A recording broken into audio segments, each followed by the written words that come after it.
Amigos y amigas, bienvenidos una vez más a su programa CESAN Televisión, espacio en el que compartimos con invitados especiales temas vinculados a la seguridad alimentaria y nutricional. En esta oportunidad, aprovechando que el 22 de marzo se observa el Día Mundial del Agua, vamos a conversar con Juan Roberto Mendoza, coordinador de monitoreo y evaluación de CESAN, sobre este interesante tema.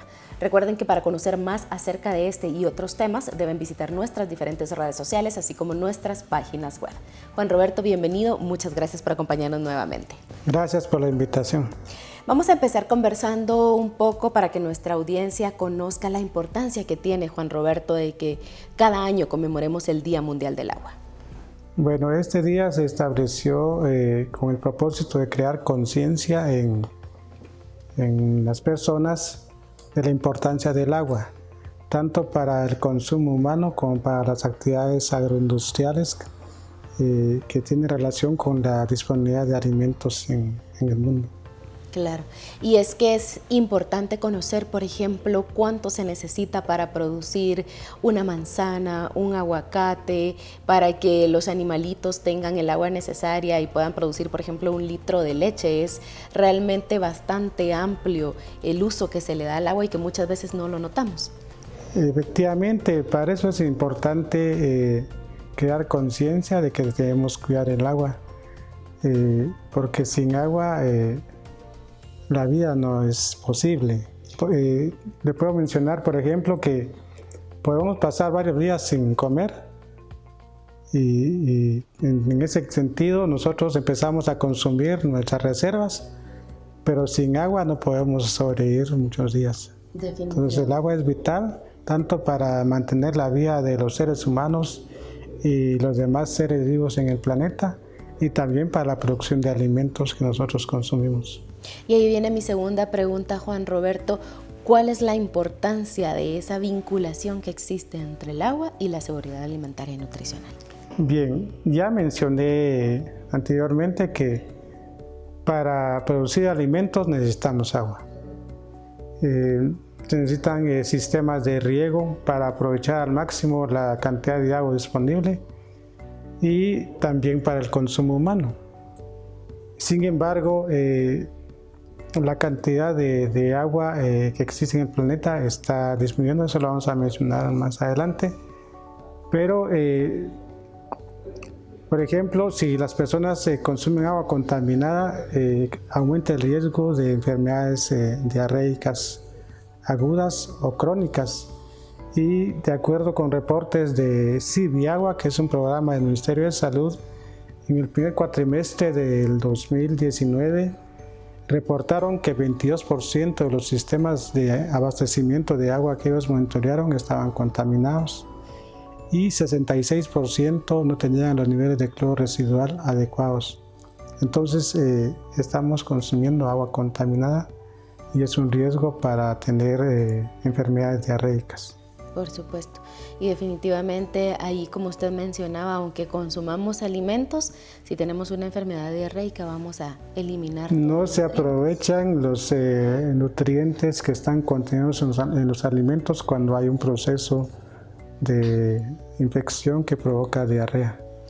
Y usted mencionaba, Juan Roberto, que la cantidad de agua cada vez disminuye, lo vemos incluso en la ciudad ahora. A veces el servicio es intermitente y cada vez hay más reportes de que en ciertas áreas no hay acceso a este líquido que es vital para nosotros. ¿Podríamos nosotros decir que hay suficiente agua en el mundo, tomando en cuenta que somos tantas personas y que parece que cada vez va aumentando más el número de seres humanos en el planeta? No, la cantidad de agua para consumo humano y para las actividades agroindustriales está disminuyendo, precisamente por el aumento de la población a nivel mundial.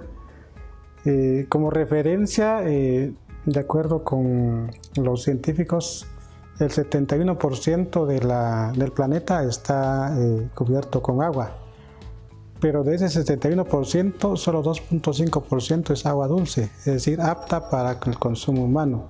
Sin embargo, la mayor parte está en los polos y en los glaciares, es decir, no está disponible para consumo. Tendría que derretirse los polos y los glaciares para tener acceso a esa cantidad de agua. Por lo tanto, solo 0.5% del total de agua que hay en el planeta es el que está disponible para consumo humano, ya sea a través de los ríos y los lagos o a través de los mantos acuíferos debajo de la tierra, y eso está disminuyendo. Y de acuerdo con la información disponible, alrededor del 40% de la población mundial ya tiene problemas de escasez de agua. Claro.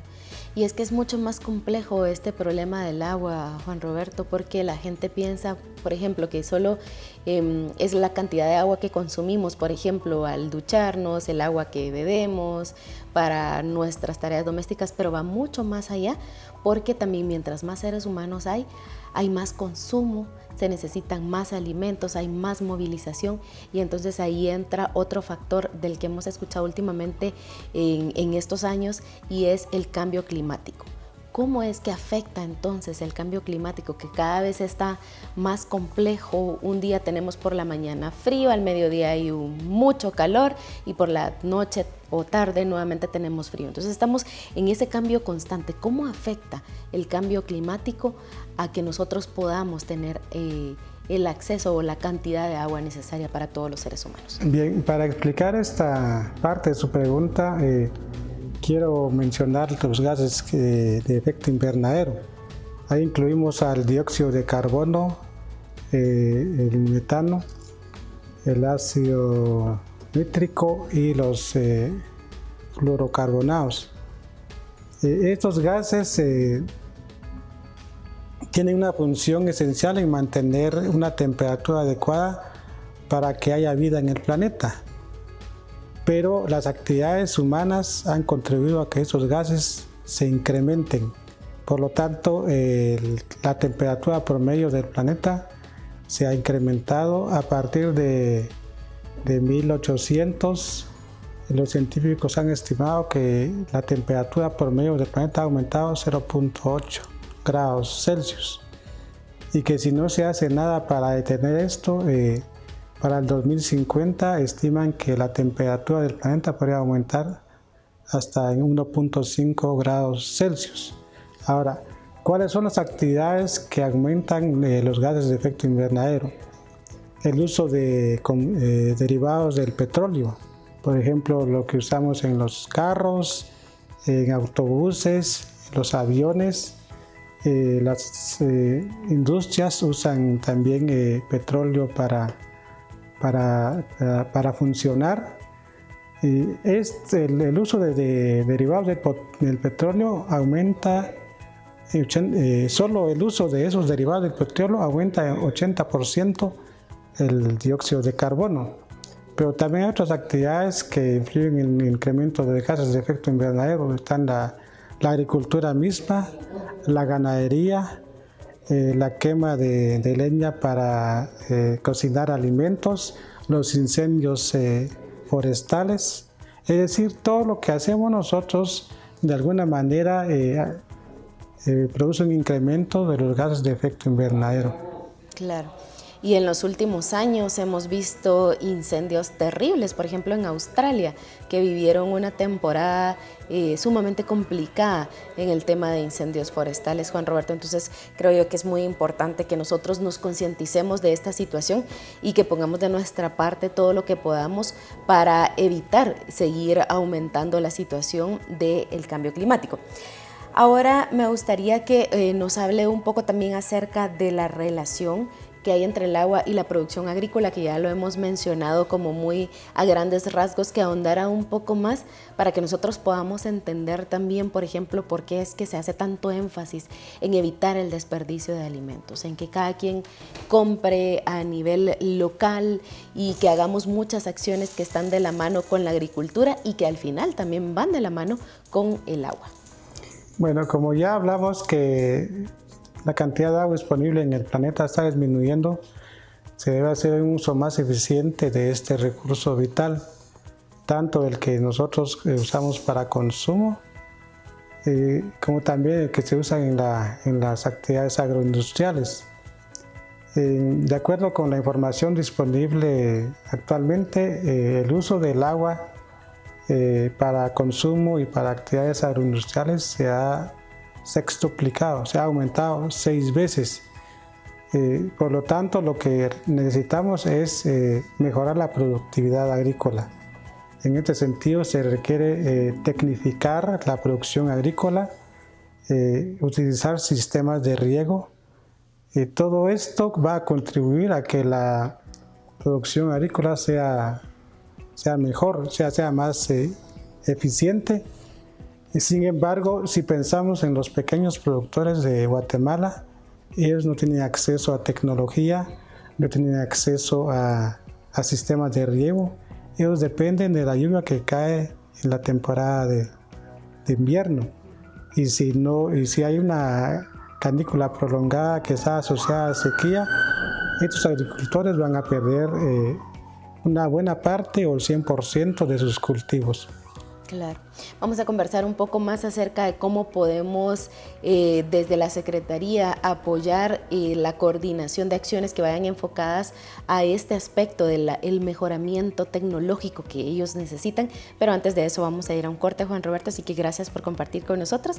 Recuerden, amigos y amigas, que para conocer más sobre este y otros temas deben visitar nuestras diferentes redes sociales, así como nuestras páginas web. Y que este programa, así como nuestros programas de radio, los pueden volver a ver y escuchar a través de nuestros canales de Mixcloud y YouTube CESAN GT. Nos vamos al corte, ya volvemos.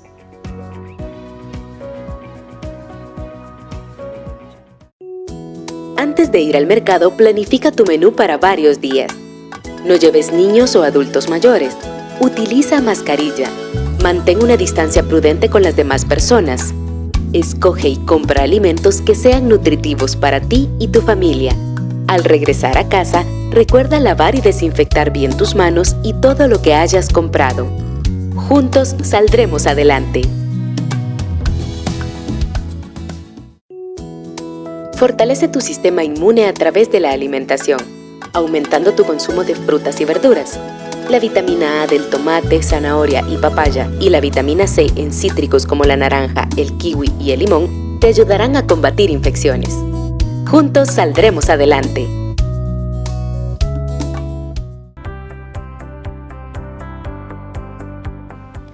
Estamos de regreso en su programa CESAN Televisión. Gracias, amigos y amigas, por acompañarnos en este espacio todas las semanas, en el que compartimos con invitados especiales temas vinculados a la seguridad alimentaria y nutricional.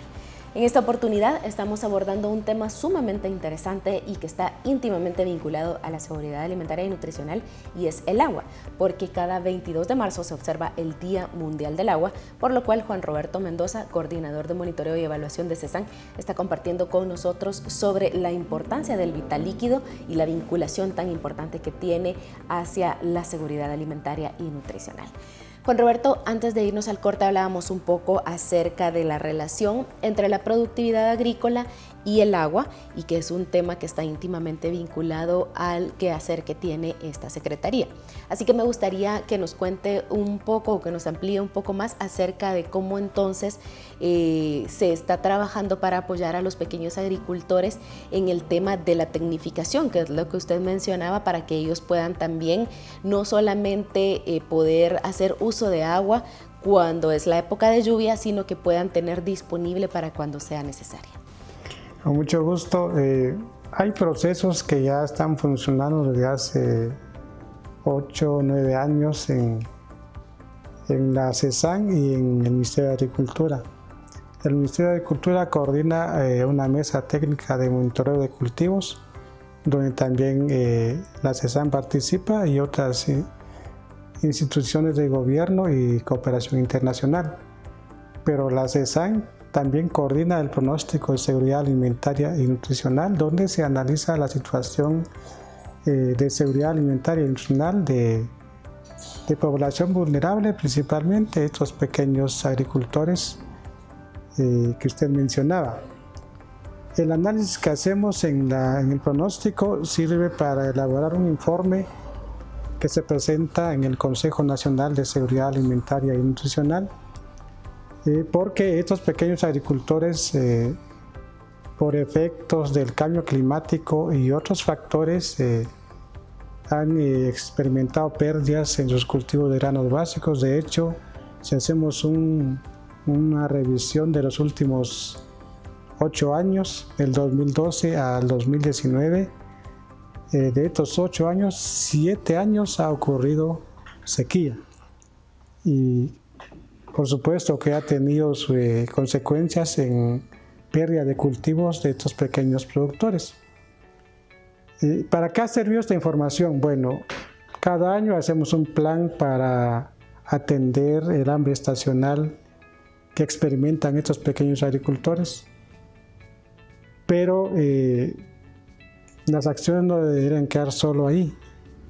En el gobierno del presidente Yamatei hemos tenido instrucciones de la Secretaria de Seguridad Alimentaria y Nutricional de trabajar, además de un plan de atención del hambre estacional, un plan de resiliencia, porque eso es lo que necesitamos, anticiparnos a lo que podría ocurrir en el siguiente año. En ese plan de resiliencia, que todavía está en proceso de elaboración, se van a incluir intervenciones principalmente del Ministerio de Agricultura a través de su programa de agricultura familiar para el fortalecimiento de la economía campesina, lo que conocemos como PAVEC. Allí hay acciones para asistencia técnica a los pequeños agricultores, cómo aprovechar, ya que ellos no tienen acceso a sistemas de riego y la topografía de las tierras donde ellos cultivan sus granos básicos no permite establecer sistemas de riego, o sea que es más complicado hacerlo, pero existe la opción de lo que se le denomina cosecha de agua, es decir, el agua que cae, almacenarla en reservorios y utilizarla para riego de los cultivos. Incluso se puede utilizar para consumo humano previo tratamiento adecuado. Esto se ha hecho en otros países, pero en nuestro país se han hecho algunos intentos, pero no se ha logrado hacer de la forma adecuada.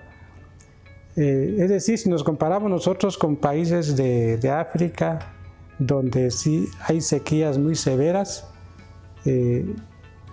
estaríamos en una situación más crítica, pero en Guatemala, a pesar de la sequía que ocurre, siempre hay una cantidad de lluvia que cae durante la temporada de invierno que se puede almacenar y aprovechar. Estas intervenciones, ahí solo estoy mencionando la parte agrícola, pero también como parte del plan se puede crear programas para generar empleo a nivel local. Es decir, se pueden hacer muchas acciones con el propósito de mejorar la productividad de los pequeños agricultores, mejorar su economía, es decir, acciones que van a contribuir a que haya disponibilidad de alimentos y acceso a los alimentos. Definitivamente, y es algo muy importante, Juan Roberto. Regresando un poquito a la parte del cambio climático, sabemos que nuestro país es altamente vulnerable a diferentes situaciones hidrometeorológicas, sobre todo. ¿Cuán vulnerables somos ante el cambio climático actualmente en nuestro país? Bien, hay una organización internacional que se llama Greenwatch. Publicó en 2017 un ranking de países más vulnerables al cambio climático. Y en esa publicación de 2017, Guatemala está entre los 10 países más vulnerables al cambio climático.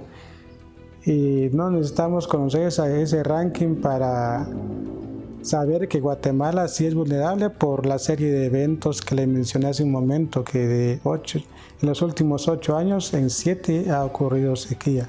O sea que sí somos un país vulnerable, no solo por la ocurrencia de los eventos, sino que también porque no estamos preparados para atender o anticiparnos a los efectos de esas sequías.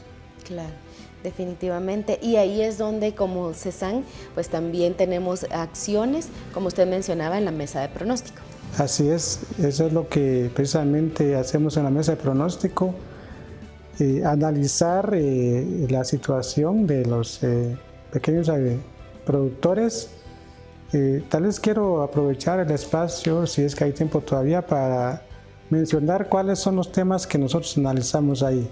Analizamos el comportamiento del clima, o sea, cuál es la perspectiva climática en 3 meses, que es el periodo que nosotros analizamos. Cuál es, cómo es el desarrollo fenológico de los cultivos de maíz y frijol, cómo está el comportamiento de los precios del maíz y frijol, tanto a nivel del productor, consumidor y mayorista, y cómo esa serie de variables puede afectar el comportamiento de los casos de desnutrición aguda en niños y niñas menores de 5 años, porque el efecto final de una situación de inseguridad alimentaria es el incremento de casos de desnutrición aguda en niños menores de 5 años. Claro.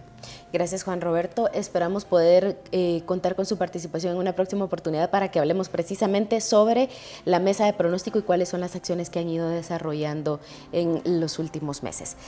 También quería hablar con usted sobre el ODS 6, que habla específicamente sobre garantizar la disponibilidad de agua y la gestión sostenible para el saneamiento. ¿Cómo ve usted las acciones que está haciendo el país para que logremos cumplir con este objetivo? Bien, en este tema la CEGEPLAN es la entidad responsable de coordinar las acciones, primero para alinear todo lo que hacemos en el tema de seguridad alimentaria e nutricional, o sea, lo que está plasmado en el Plan Catún, alinearlo a los Objetivos de Desarrollo Sostenible. De esta cuenta, en 2017 la CEGEPLAN priorizó 10 de los 11 indicadores del ODS 6 que se refiere a agua y saneamiento. Además de eso, la Gran Cruzada Nacional por la Nutrición prioriza el tema de agua y saneamiento porque es fundamental, ya lo mencionamos acá, que es importante para la agricultura, pero también es importante para la salud porque si consumimos agua contaminada podemos enfermarnos. Entonces sí, aunque hay que reconocer que es muy complejo este tema porque el Ministerio de Salud es el rector en la vigilancia de la calidad del agua y lo está haciendo, pero no tiene muchos recursos para monitorear todos los sistemas de abastecimiento de agua disponibles en todo el país y hacerlo de forma más frecuente. Pero también las municipalidades que por mandato legal, según el Código Municipal, ellos deberían de estar generando proyectos de agua y saneamiento, pero no lo están haciendo. Incluso en el tema de cloración del agua, hay muchas municipalidades que no lo están haciendo. Pero volviendo al tema de los proyectos de agua y saneamiento, el proceso para gestionar un proyecto de agua y saneamiento es muy burocrático. De acuerdo con los resultados de una consultoría que financió PS, entre 6 y 8 meses se tarda la gestión de un proyecto de agua y saneamiento. Entonces, hay muchas acciones que se pueden hacer primero para reducir ese tiempo de gestión de un proyecto de agua y saneamiento y luego obligar a los alcaldes municipales a que cumplan con lo que la ley establece. Definitivamente es algo muy complejo, como usted dice, se han identificado algunos cuellos de botella y que pues las autoridades y todo el personal técnico trabaja día a día para poder mejorar y agilizar todas esas acciones.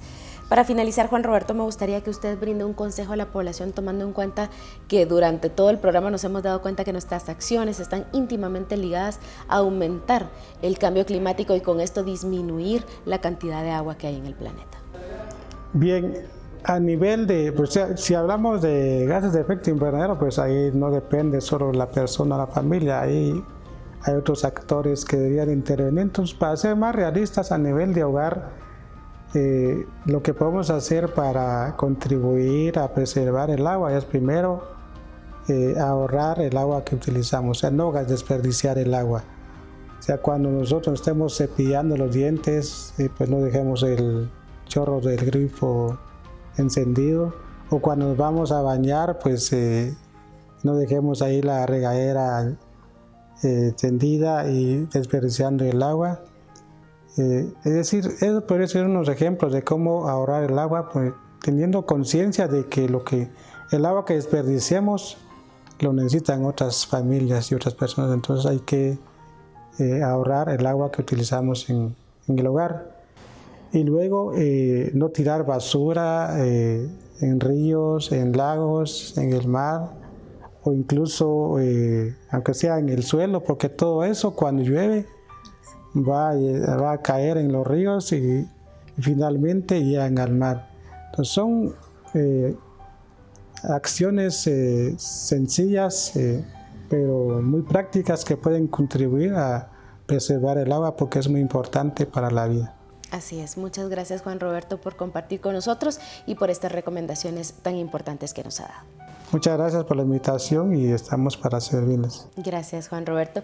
Gracias a ustedes también, amigos y amigas, por compartir con nosotros cada semana en este espacio y poder informarse y sensibilizarse sobre los diferentes temas vinculados a la seguridad alimentaria y nutricional. Los invitamos entonces a visitar nuestras diferentes redes sociales para conocer más acerca de temas relacionados a la seguridad alimentaria y nutricional y las acciones que se llevan a cabo, así como a volver a ver y escuchar este programa a través de nuestros canales de Mixcloud y YouTube CESAN GT. Ha sido un gusto para mí compartir con ustedes. Nos vemos en la próxima edición.